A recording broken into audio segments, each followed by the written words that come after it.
I'm thrilled to see you in a whole other room. Isn't this fun? It's like Disneyland. So please enjoy your food while we're going to be having this conversation. And if you want more food, please go outside and have a look at the drink. But I would turn this panel over to a very illustrious guest that we have here. Jim Levin has been a supporter of the Sports and Society Initiative, I think even since before we started it. So he's been hugely instrumental in many aspects of it. He's involved in our research now. He really gives us a great perspective about the Division III athlete and the importance of Division III athletics in the scope of sport and society and how different that perspective can be. We get lost in the D1 level of things as being here at Ohio State, and Jim has been invaluable in that and in all other aspects of our organization. So Jim is going to moderate this stellar panel. We have some parents and we have their kids, and they're going to talk about their experiences with their life to transition in and out of athletics. Thanks, Nicole. And try to make this as interactive as possible. And the irony is the subject that kept coming up in the last session of Jeff Langley was we covered quite a bit. But I did learn the term converging, basking in reflected glory. At a turn. We have a great panel. I'll let them introduce themselves. We'll start with, Hi, I'm Brad Turner. I'm an associate professor in sport management in the College of Education at UNC College. I'm Brianna Turner. I'm his daughter. I'm currently a junior in high school and I play soccer and basketball. I'm Jeff. I'm Jim's son. I was a college gymnast here at Ohio State 4 years. I'm now a software engineer. I'm Jennifer Racer. I work in the College of Arts and Sciences, and I've worked with the SSI boards almost since the beginning. And I have a son here. My name is Evan Razor. I'm a junior marketing major on the track, and I'm a former high school athlete. so I think the design of the panel was to look at issues across student athletes who ended their careers at various times. So Evan ended his career at the end of high school. And Brianna is still doing it. Do you think to continue? No, I'm gonna. Okay, so at the end is near. And Jeff kept going for quite some time. He won't say it, but he was a multiple-time All-American. I knew what he was saying. He shouldn't say it. Can you speak up? Oh, yes. Let me know if you can't hear it. There is a microphone, but it's going to be difficult to pass it back and forth. But excellent question. I'll try to speak loudly. So the first thing that I wanted to ask the parents, is a question that I had that came up in the last session, which is, how were you involved in getting your child involved in sports? And what did that process look like? And how interactive was it? How much all of that? Evan is the youngest of three in my family, and I was a stay-at-home mom for many years. So he was hauled to games with brother and sister for a long time, and then it was his turn. So we started playing basketball, I think when you were in kindergarten or first grade, just a little fun Sunday morning thing. And stuck all the way through. And I have friends to this day. I might be a little more tan than most people who are in Columbus in April because I just went to Florida with two friends we met in baseball when they were playing grade school baseball. So you make friends that last a lifetime. but it definitely is a family choice and family dynamic to adjust to all these sports schedules and all these kinds of things. It's a lot of juggling. They were good sports about it. The middle, our daughter was not as into sports, but she's a reader, so she was a book with her. And my brother had a doubleheader or whatever it was. So that's how we accommodated it. Yeah, obviously being in sport, I was a high school coach, went on to get my PhD here at Ohio State, so I've been involved in sports my whole life. We live in the suburbs, so in Gilbert, Ohio. So when Brianna was 4, she started playing soccer just like every other little girl in the suburbs. And just continued on from there. Basketball was a little different because she, at first, was an upward cheerleader. She was a cheerleader for upward basketball for a couple of years and just came up to us and said, I think I might want to play. So she's been playing basketball since. Jeff's story is young before, and all the kids were involved in sports. You can kind of tell early on that it was pretty coordinated.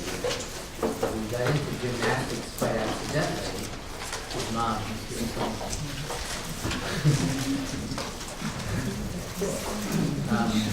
was a gymnast, and Jeff's older sister, who was a cheerleader here,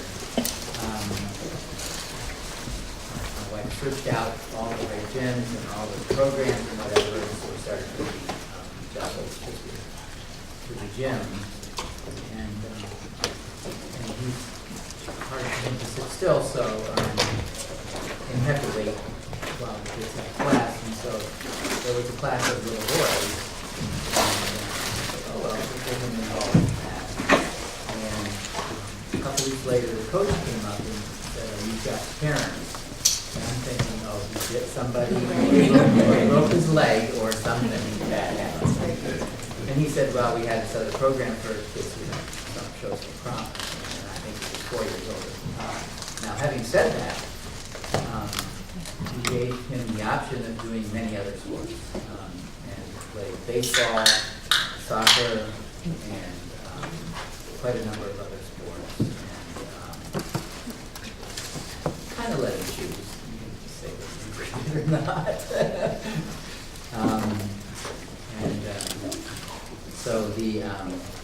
So that's sort of the genesis of Jeff's time. So once that happens, does that allow, and that came up a little bit in the first session as well, to allow you special time together, or is that a valuable thing, or with other activities, or how do you feel about that? By the way, Brianna, you can answer this. For our family, sports is like a bonding thing. So like, especially between me and my dad, we always, watch sports together, talk about my sports together. And then me and my mom too, like, she's pretty involved. She likes to hear about the results of games, how I personally played. And it's just kind of always been a family thing. Yeah, she is the one that goes to Ohio State football games. My wife doesn't like football as much, so you will see her. And so sports has really bonded us. I came out of retirement to coach her 1 year in basketball, and that was one of the more enjoyable things I've done. So I'd say as far as building a relationship between myself and my mom and sports, it really started when I was little, just watching sports. I'm a huge Cincinnati Reds fan because of my mom. She grew up with her machine, so that is like, she threw that into me. And to this day, I get angry when they lose 8 straight games and stuff like that. And then, as well as my personal sports experiences, she's driving me everywhere. So, for a long time, she said she's a stay-at-home mom. So when it's 3:30 and you get to practice after school, she's going to take me. So those long trips, or even just the everyday 15-minute drives to from the facility, you just have that kind of experience with your parents, and it's just something that you don't really realize until afterwards. Like, oh, I guess I did spend the majority of my life in the car with my mom.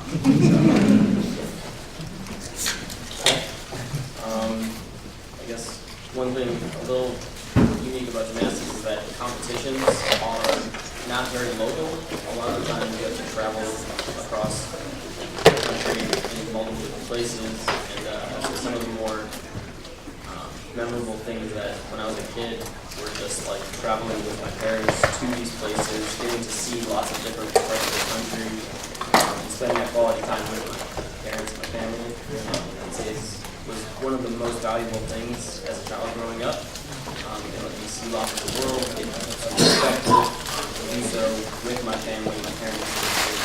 I would say pretty valuable. Building on what Evan said, I will say that gymnastics, well, in a lot of sports, gymnastics is 5 days a week, 52 weeks a year, or the gym, to wait, or they work with you or something. So the most emancipating event in our life is when Jeff got his driver's license.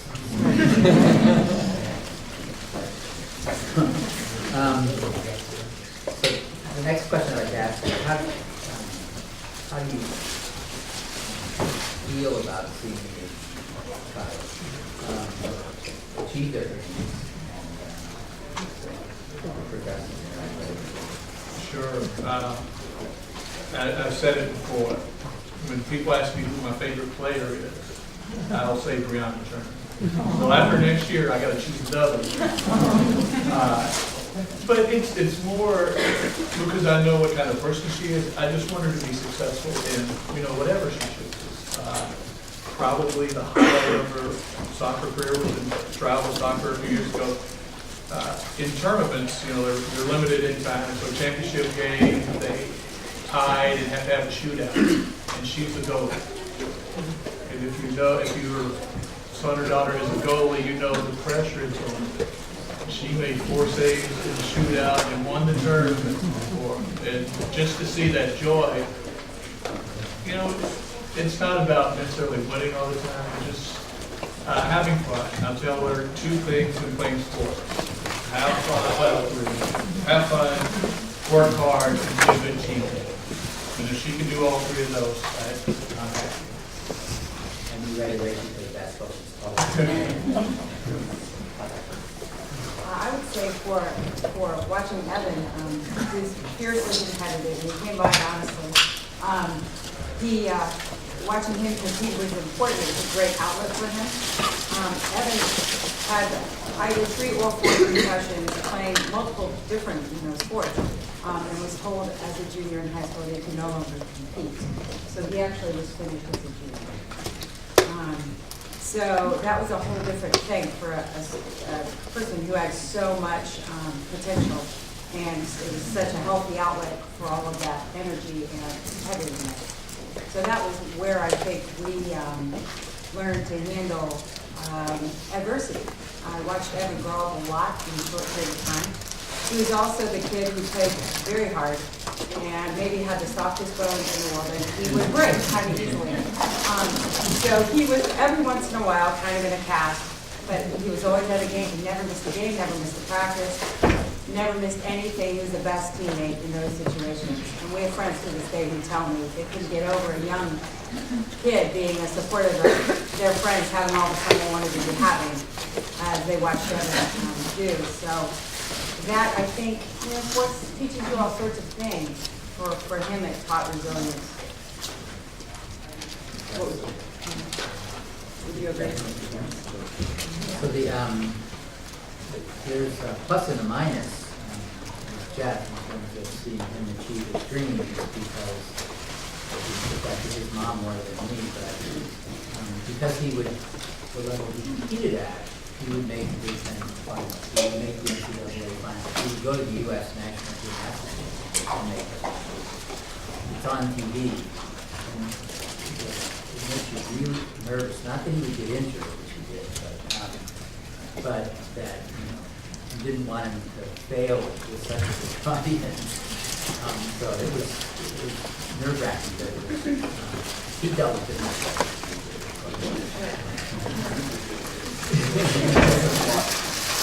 He was the team prime, so that's how and speaking of injury,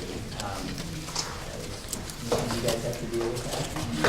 her first day at high school soccer, she broke her wrist. She just made the team. We were excited about the upcoming season, so she missed half her freshman season. And she had 2 concussions, not as many, but one is too many. And going through that, getting back, she had headaches for a while, and so it's obviously very concerning that injuries were tough. So, in Jeff's case, he's had more surgeries already than I would have. Gymnastics is a very injury-prone sport. He broke his back when he was here at Ohio State. He's had 2 major shoulder surgeries. You mentioned the comment how he dealt with all, and he actually had that back surgery after he was it was sort of unprepared for it. But how do you feel about that? Dealing with injuries? Yeah. I think dealing with the injuries is not as bad as when I would see my friends deal with injuries. It was a lot harder for me to watch them go through the process than it was for me being injured and going through the process. For me, it was more like an active progression towards being healed and fixed versus watching them go through the progress and you're not with them at every step, so you don't know what kind of progress they're making. So the unknown is a little bit harder. So being injured in the moment is not too trying of a time necessarily. You might want to get back to the sport a little bit faster than the doctors will really allow you to do that. But it teaches you to be patient and trust the process and sort of work through what you have to do with that.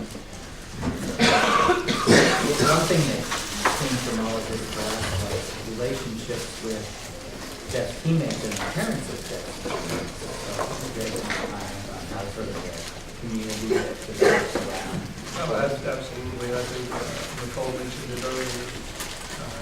These are people who've been around for such a long time. I was a little different in youth sport because of my background. I never told people what I did for them. And in a soccer field, I would always sit on the far end, not by the parents, because I didn't want to hear what saying that about the coach or the player. But in high school, we kind of grown a lot closer. She's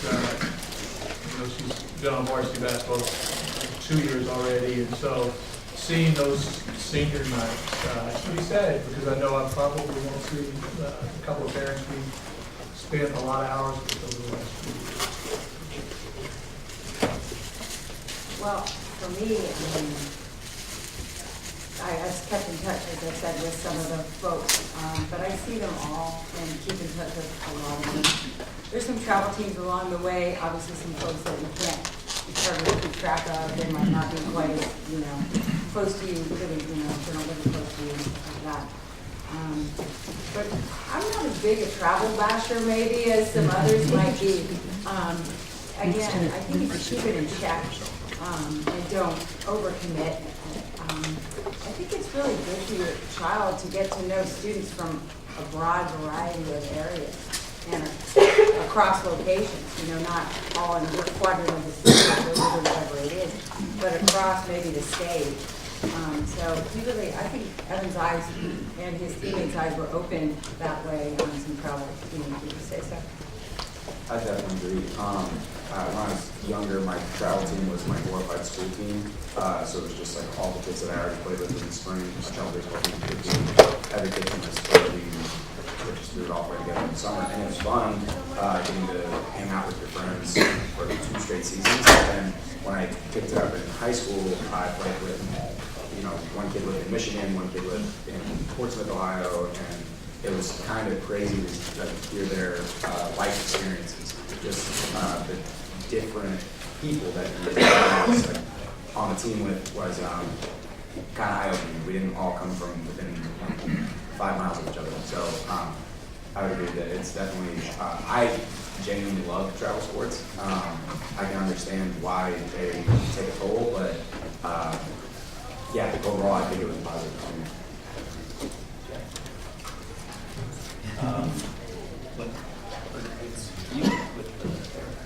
Yes, suggested the Junior Olympic program, which is the equivalent for gymnastics club program.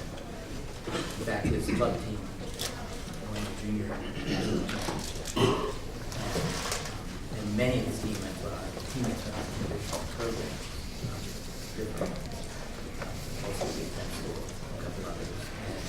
And because of all the travel that Jeff described earlier, you travel with the parents. And in fact, there's still Jeff's mom and all the mothers of all the gymnasts still get together on a really regular basis. And that's also true for those families from the students here at Maxwell. I'll start this one off. And how much, and it came up in the first session too, is how much is your child's identity tied to sports? Is that an issue? And in Jeff's case, actually, I don't think it was much because he went to a high school and, which had a gymnastics team, but he didn't do the gymnastics team. So I think his classmates knew that he did that, but I think he had an identity around other things. And for us, he liked to build rockets. And so there were other things going on at the same time. So even though he was an elite athlete, there was other stuff. So. Yeah, I'm involved in a lot of other things in high school too. Luckily, my high school is really big, so there's so much to do.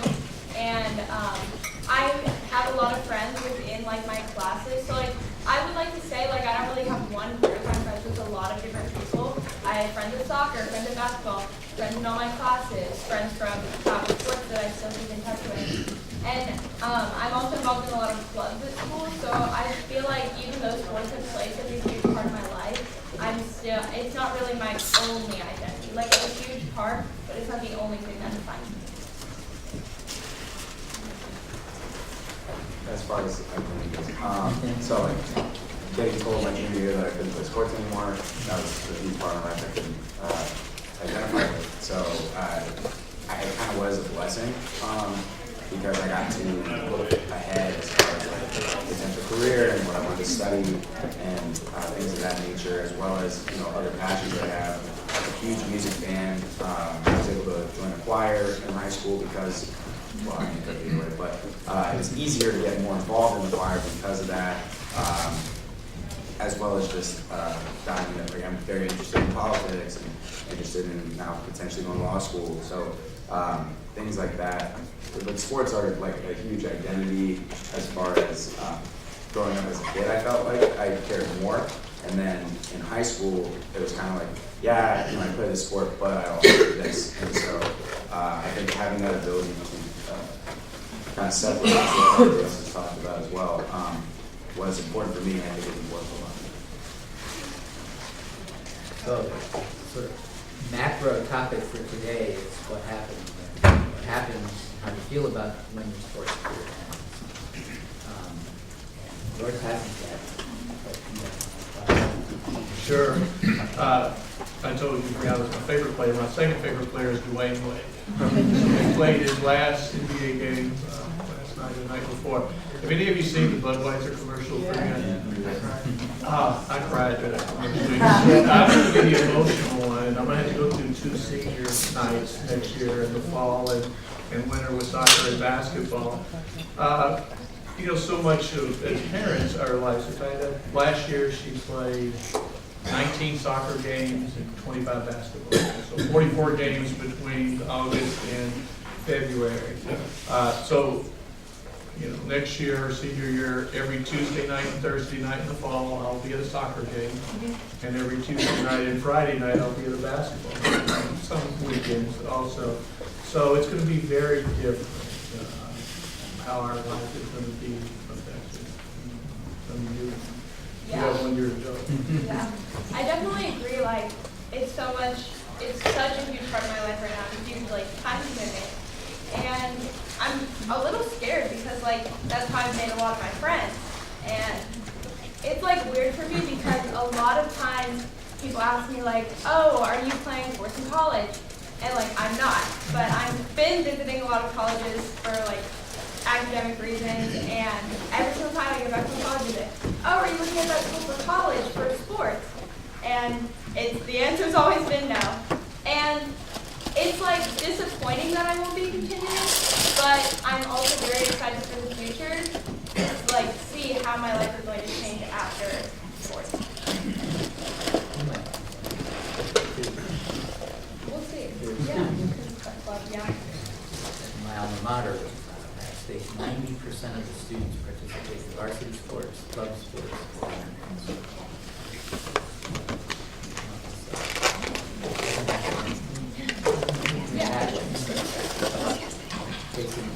Yours ended abruptly. Evans ended abruptly, but I think one of the things we did was offer him the opportunity to go speak to someone about that. And we did go to this afternoon's moderator, Steve Gray, who's a sports psychologist here at Ohio State. And Evan had several sessions with him, and I hope they were valuable. We just tried to take a lead from him about what it would take to help him make this adjustment. He was always a kid with a variety of interests, but sports take so much time. So we just want to make sure he had opportunities and knew, and I think we did some music lessons, we did some other things just to try to branch out a little bit. Hope we did a good job.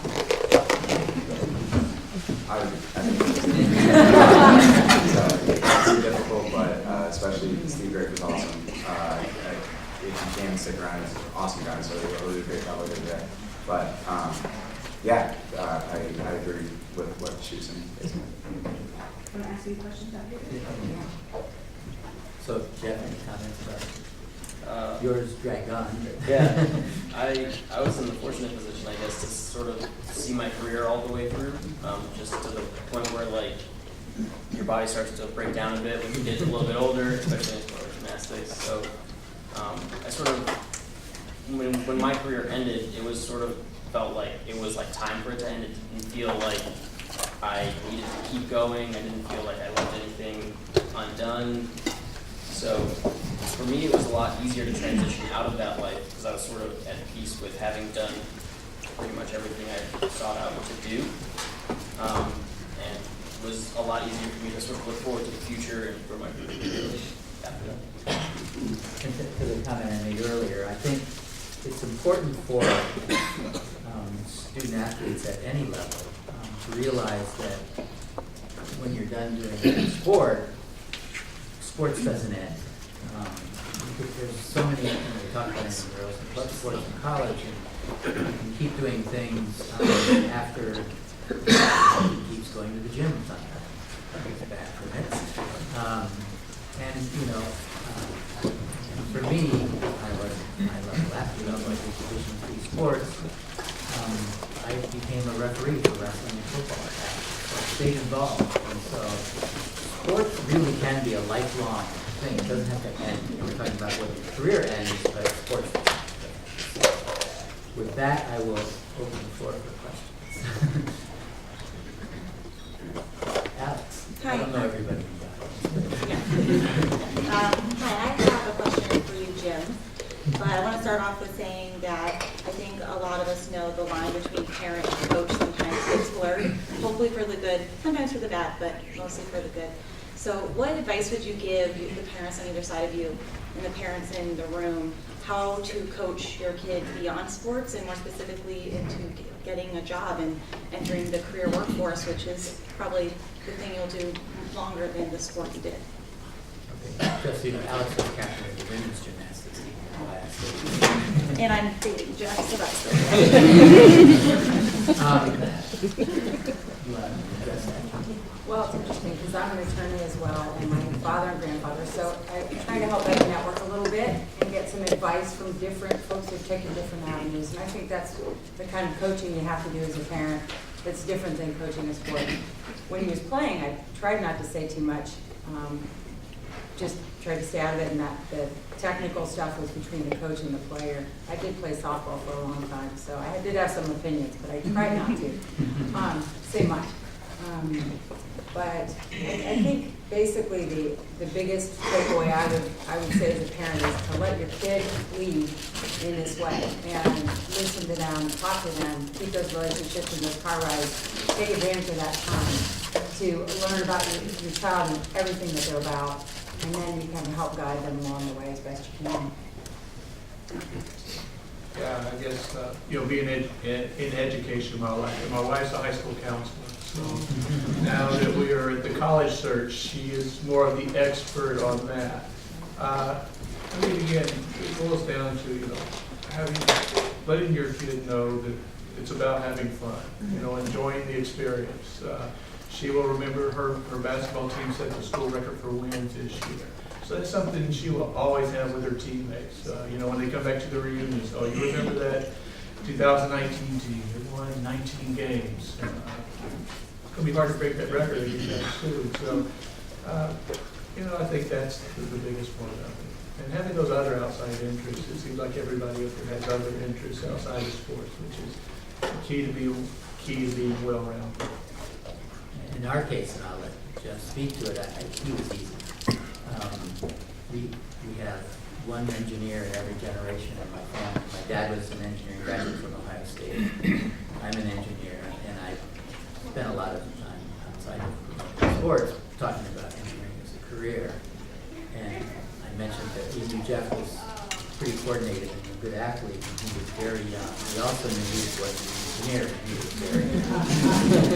And it was, tell me more about that than Jim. So, I would say specifically the guidance that I received from my parents growing up, sort of fostering that curiosity about engineering specifically, I guess. They always let me explore avenues of building things and tinkering, taking things apart, blowing yourself up. blowing myself up all the time. Yeah. But I never got mad when I would take things apart and make a mess and couldn't quite get it back together. And so it was never a negative experience for me to sort of explore those ideas, which helped reinforce that curiosity. Reinforce it. Any other questions? We often hear that one of the toughest reasons, or one of the reasons that kids struggle or will step away from sports is because of imposed pressure from parents or bad relationships or kind of a lot of things related to their parents. I have an 11-year-old daughter, and it's funny because I'm like, wow, this is way harder than I thought. It wasn't until she was playing sports that I called my parents and was like, thank you, you guys were awesome, this is really hard. And without maybe being too personal here, but I'm curious, do any of you have an example of maybe a time you were a bad sports parent and kind of how you repaired that with your child, or maybe kids, you guys have examples of that too, where your parent responded in a way that you felt negative about, and the conversation you had with them to repair that and put you in a place where you can talk about it in such a healthy way you are right now? That's a very good question. Oh gosh, you're making me go. I'm quite certain there was a time or two, especially playing baseball, where I would probably had an opinion on something or other. Why'd you swing at that pitch? You like the low ones, whatever it was. Sure. That I never should have said. But you really can't stop yourself at some point because you do care. But you do learn your, whining about a coach in playing time, which is so easy to do, and you can get sucked right into it with the parents. You need to stop and sit at the corner of the outfield like I ended up doing. Because I didn't want to hear it anymore. You don't want to hear it, you don't want to be part of it, and it ruins your experience. And I actually wanted to watch the game. A lot of parents go, but they don't really care. I really cared to watch all the kids, not just mine. So that kind of thing. And I think it's important also to emphasize to your child, you're there to share the experience. So when they have a tough day, they're allowed to talk about that. Evan had one in particular he was pretty sad about early on in high school. It was not a good day. But you know, we talked about the thing that you're on a team, and it's not really about one play or one player. It is about a whole team and a whole 7-inning ball game. So, you know, that kind of thing I think also helps. If you're there, you can talk about it later in a positive way. Help put it in context.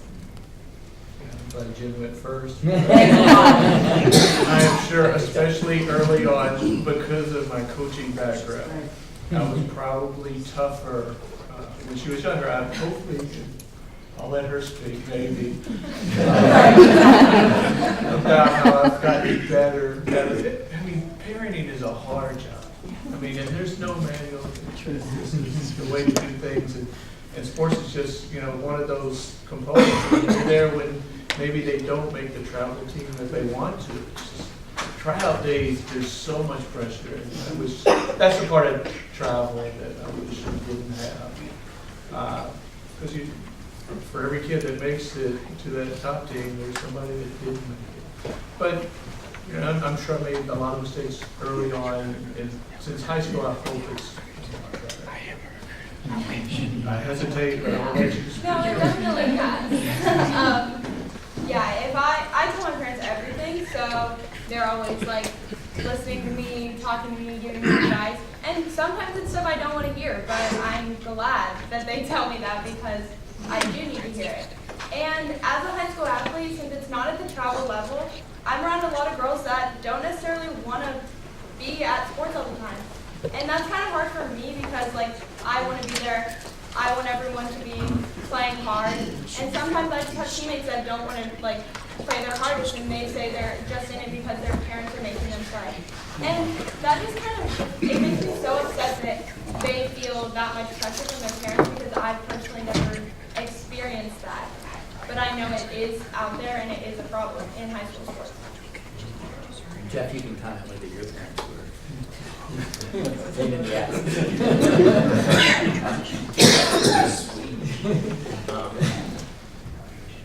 I guess, I mean, for me, there were times I would come home from practice and be like, I'm quitting, today's the last day, I'm done, never doing this sport again. And of course, they would not let me do that because they had foresight and judgment and understood that he was just upset in practice today. He'll be fine tomorrow.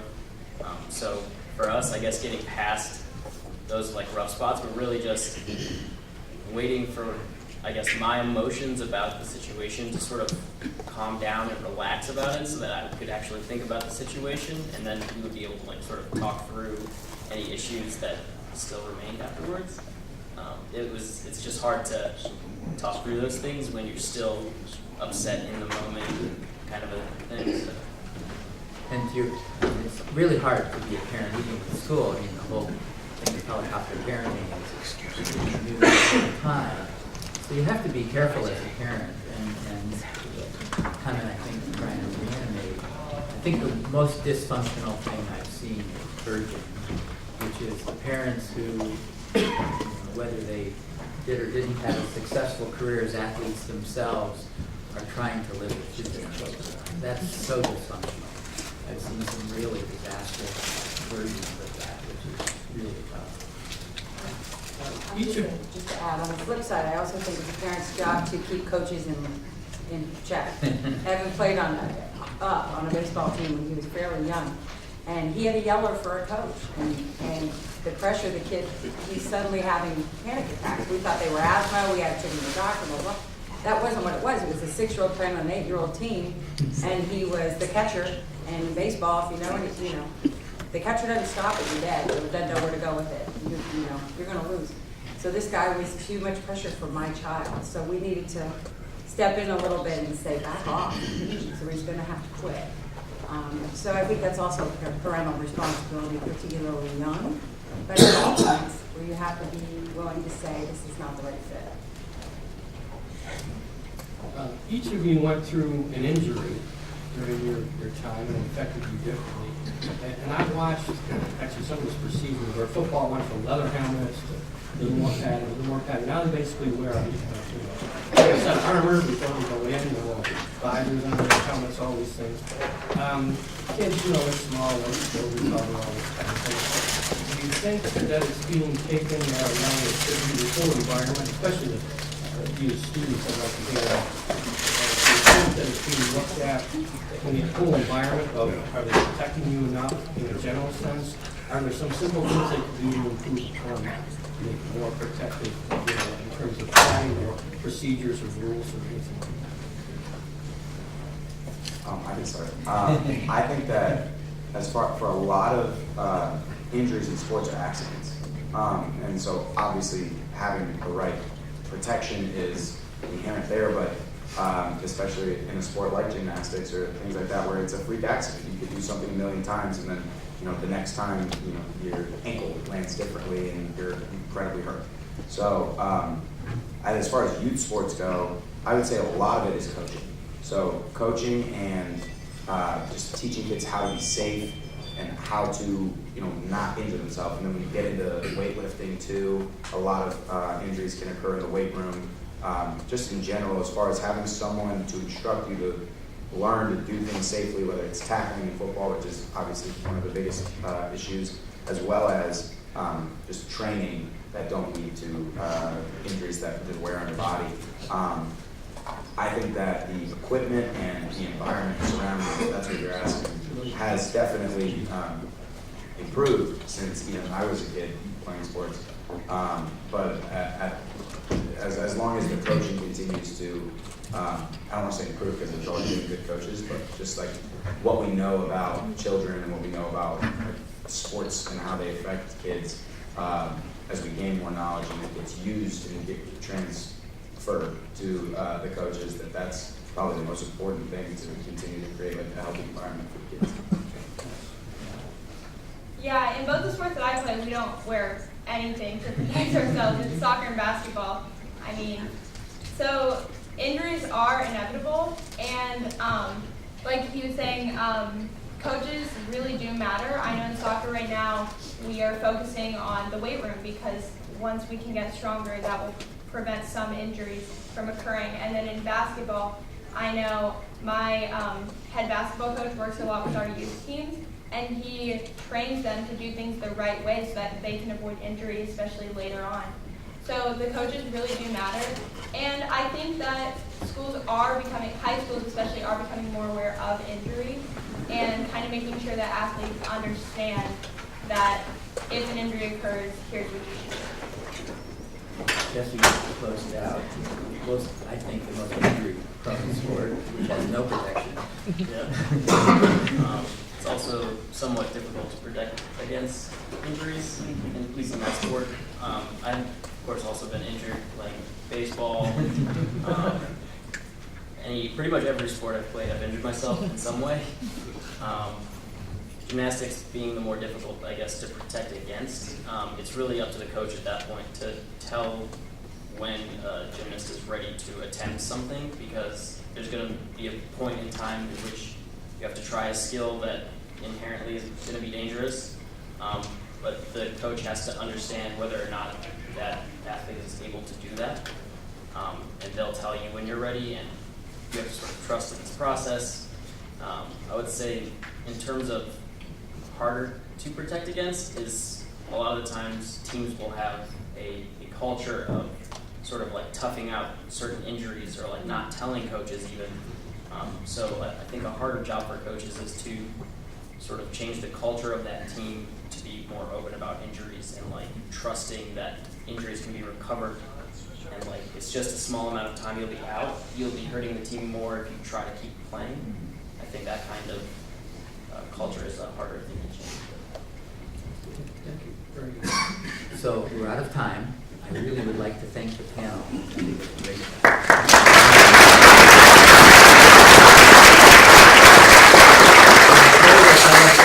Yes, so next is we'll have about a 5-minute break. You need to use the restroom, throw some away, there's more water inside, there's more food. And then please come back in here where we're going to learn about some really important research and how it affects our youth and athletes.